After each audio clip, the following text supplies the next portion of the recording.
రాజమహేంద్రవరం నగరపాలక సంస్థ 50వ వార్డు మాజీ కార్పొరేటర్, మాజీ డిప్యూటీ ఫ్లోర్ లీడర్ గుత్తుల మురళీధర్ ఈ ఉదయం హఠన్ మరణం చెందారు. ఈ వార్త తెలిసిన వెంటనే స్థానికులు, మాజీ కార్పొరేటర్లు, వైసీపీ నాయకులు దిగ్భ్రాంతి చెందారు. మాజీ ఎంపీ, వైఎస్ఆర్ కాంగ్రెస్ పార్టీ జాతీయ అధికార ప్రతినిధి మార్గాని భరత్రాం, వైసీపీ మాజీ ఫ్లోర్ లీడర్ మేడపాటి శర్మిలారెడ్డి, పలువురు వైసీపీ నాయకులు సిటీఆర్ఏ ప్రాంతంలోని గుత్తుల నివాసానికి చేరుకుని ఆయన భౌతిక గాయానికి శ్రద్ధాంజలి ఘటించారు. ఆయన కుటుంబ సభ్యులకు ప్రగాఢ సానుభూతిని తెలియజేశారు.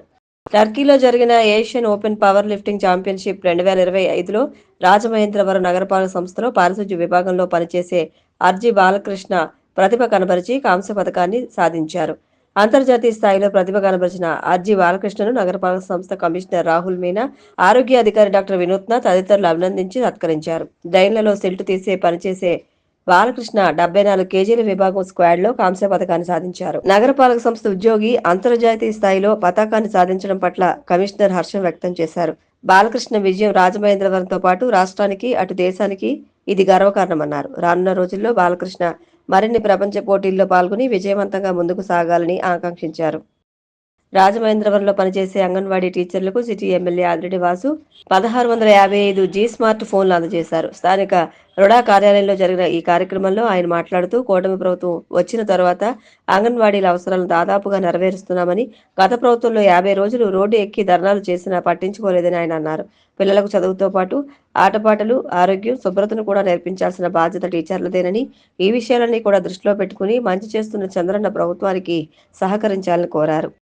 భవానీ చారిటబుల్ ట్రస్ట్ ఆధ్వర్యంలో 5గురికి రాజమహేంద్రవరం సిటీ ఎమ్మెల్యే ఆదిరెడ్డి వాసు తన నివాసంలో 50,000 రూపాయల ఆర్థిక సాయాన్ని అందజేశారు. ఈ సందర్భంగా ఆయన మాట్లాడుతూ తమను, తమ పార్టీని నమ్ముకుని ఉన్న ప్రతి కార్యకర్తకు తాము ఎప్పుడూ అండగా ఉంటామని భరోసా ఇచ్చారు. తెలుగుదేశం పార్టీ నాయకులు గుర్తించిన వారికి ప్రతి 15 రోజులకు ఒకసారి ట్రస్ట్ తరపున ఆర్థిక సహాయం చేస్తున్నామన్నారు. సమాజానికి హామీ కలిగించే విధంగా ప్రవర్తించే వారి పట్ల తమ, ఇతరుల పార్టీ అని తేడా లేకుండా తాను తీసుకుంటున్న కఠినమైన నిర్ణయాలు కొందరిని బాధిస్తున్నాయన్నారు. బ్లేడ్ బ్యాచ్, గంజాయి బ్యాచ్ల పట్ల ఉక్కు పదంతో నడుస్తుండటంతో మొహమాటం లేకుండా తీసుకుంటున్న నిర్ణయాలు కొందరికి బాధ కలిగిస్తున్నాయన్నారు. ఈ విషయంలో తన స్వార్థం కానీ రాజకీయ కక్ష సాధింపులు లేవని స్పష్టం చేశారు. కేవలం నగరంలో మహిళలు, వ్యాపారవేత్తలు, ప్రజలను దృష్టిలో పెట్టుకుని ఈ విధంగా వ్యవహరించడం జరుగుతోందన్నారు. పోలీస్ శాఖలో ఉద్యోగం రావడం అదృష్టమని తూర్పుగోదావరి జిల్లా ఎస్పీ డి నరసింహకిషోర్ పేర్కొన్నారు.